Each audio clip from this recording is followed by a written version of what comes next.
how to change the screen display contrast and brightness on your Toyota CHR 2023. First, press on the menu button on the right hand side here, and then tap on display. Next in here, tap on general, and to change the contrast you can tap on the add button to increase or decrease the contrast. To change the brightness, tap on the minus button to decrease the brightness, or to increase the brightness, tap on the add button. And that's it.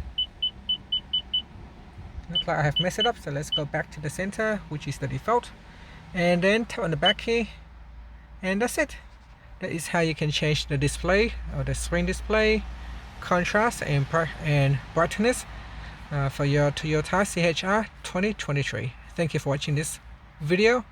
Please like and subscribe to my channel for more videos.